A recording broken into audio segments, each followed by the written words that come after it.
시청자 여러분 안녕하십니까? BOA 뉴스투데이 시작합니다. 북한이 핵과 미사일 개발에 따른 유엔 안보리 제재로 해외에 대형 동상 등을 만들어 파는 것은 금지되어 있습니다. 북한은 위장 회사를 내세워 아프리카 베냉에 대형 동상을 제작 중이라는 사실을 BOA가 도면을 입수해 확인했습니다. 북한의 동상 수출과 해외 노동자 파견, 그리고 북한 정권과의 거래 모두 대북 제재 위반이지만 여전히 이런 행위가 지속되고 있습니다. 함지하 기자가 단독 보도합니다.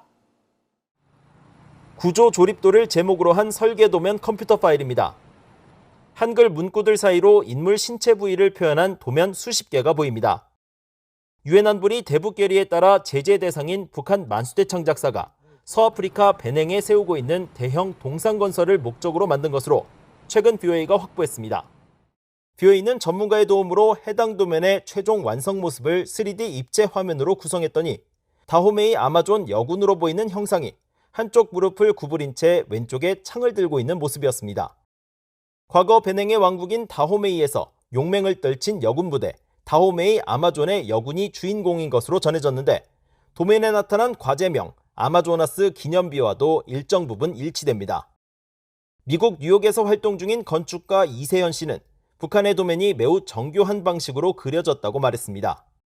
도면이 생각보다 정교하게 잘 그려져 있었습니다. 기둥들도 열대로 잘 그려져 있고 이 구조물의 일련 번호들도 다 정교하게 그려져 있습니다. BOA는 지난해 9월 북한 만수대창 작사의 위장 회사가 베냉의 최대 도시인 코토누에 높이 30m의 동상을 건립 중이라고 보도한 바 있는데 이번에 입수한 파일을 통해서도 해당 동상 건립에 북한이 관여한 내용들이 확인됐습니다.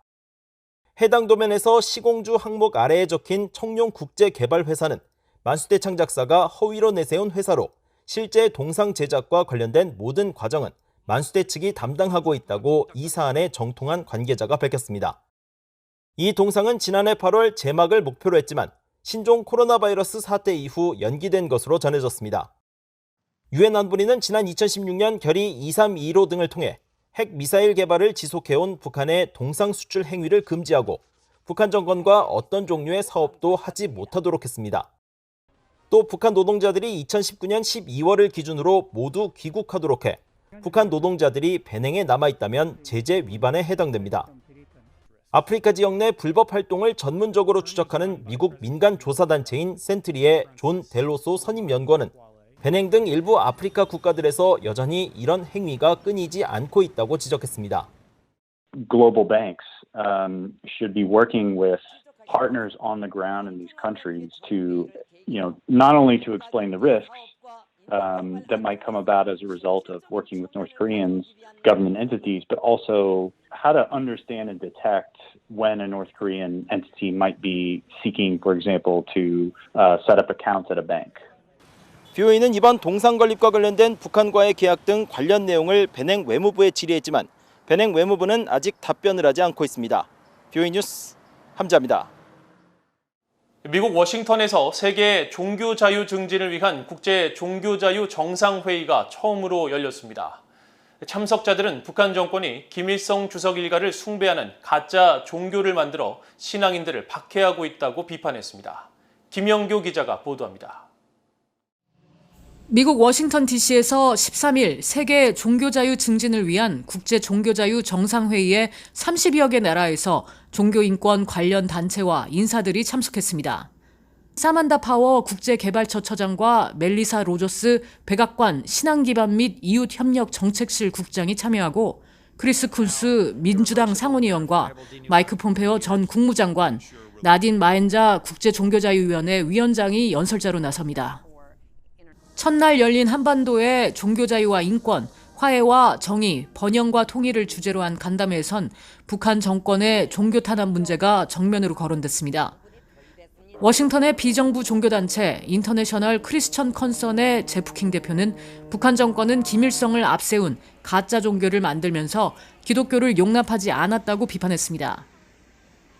This regime has zero toleration for Christianity because they've set up this false religion with Kim Il-sung being essentially a god. It's a religion and he's to be worshipped. And the state cannot tolerate any other object of veneration.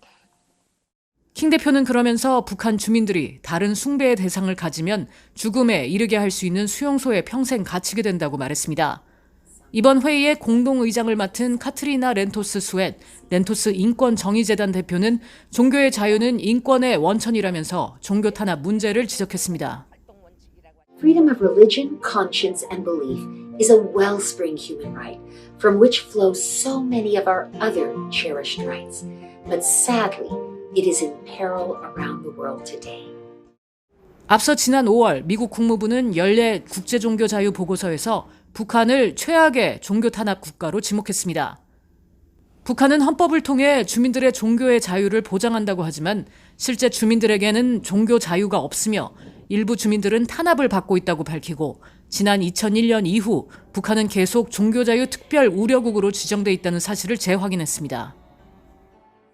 국제 종교자유 정상회의 참석자들은 미국 정부가 북한 내 종교자유 문제를 지속적으로 제기하고 동시에 북한으로의 외부 정보 유입을 계속 촉진해 갈 것을 강조했습니다. VOA 뉴스 김현교입니다. 미국은 북한과 신종 코로나 바이러스 백신 외교로 대화를 재개할 기회가 있으며 일각에서 주장하는 한국전쟁 종전선언 사안은 장기적인 대북 전략으로 논의돼야 한다고 미국 하원의 민주당 아미베라 의원이 밝혔습니다. 하원 외교위원회 아시아태평양 소위원장인 베라 의원은 13일 VOA와의 전화 인터뷰에서 북한과의 백신 외교 가능성을 언급하면서 미북 간 비공개 경로를 통한 소통이 이루어지고 있을 것이라고 말하고 다만 코로나 백신 외교는 북한이 먼저 미국에 백신 지원을 요청해야 가능할 것이라고 설명했습니다. 베라 의원은 이어 일각에서 촉구하는 한국전쟁 종전선언이나 평화협정 체결 같은 사안은 장기적인 대북 전략의 일환으로 논의돼야 한다고 밝혔습니다. 북한에 남아있는 한국전쟁 국군포로 문제를 해결하기 위해 미국과 한국이 정부 차원의 협의체를 활용해야 한다는 주장이 제기됐습니다.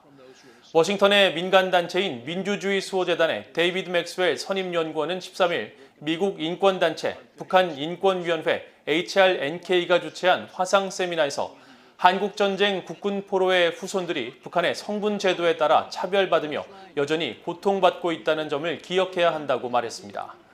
그러면서 지난 5월 미한 정상회담을 계기로 발표된 미한 민주주의 거버넌스 협의체에서 이 문제를 다뤄야 하며 대북 협상이 재개될 때에도 인권 문제 차원에서 이 문제를 제기해야 한다고 강조했습니다. 북한인권위원회 아만다 모트웻 오 변호사는 2014년 유엔 북한인권조사위원회가 북한의 국군포로 송환 거부를 강제 실종 문제로 규정했다고 말하고 국군포로에 대한 강제 실종이 광범위하고 조직적으로 이뤄졌다면 반인도적 범죄에 해당한다고 지적했습니다. 주한미군 등 미군에 대한 신종 코로나 바이러스 백신 접종은 자발적 판단에 맡긴다는 정책에 변화가 없다고 미국 국방부가 밝혔습니다. 존 커비 국방부 대변인은 13일 정례 브리핑에서 주한미군의 신종 코로나 바이러스 확진이 급증하는 데 대해 백신 접종을 의무화할 계획이 있는지를 묻는 질문에 현재로서는 자발적 접종이라는 국방부의 정책에 변화가 없다고 답했습니다. 그러면서 현재 전체 미군의 약 70%가 최소 1회 접종을 마친 것은 좋은 소식이지만 아직 해야 할 일이 더 있다고 말하고 국방부는 미군이 최대치로 접종받을 것을 권장하고 있으며 이것이 최선의 방법이라고 여기고 있다고 설명했습니다. 커비 대변인은 미군에 대한 백신 접종을 의무화하지 않는 이유에 대한 질문에는 미국 식품의약국 FDA 승인을 기다리고 있기 때문이라며 긴급 사용 승인이 아닌 정식 승인이 나올 경우 로이드 오스틴 국방장관은 백신에 대한 추가 선택을 고려할 것이라고 강조했습니다. 이상으로 VOA 뉴스투데이를 모두 마칩니다. 시청해주신 여러분 고맙습니다.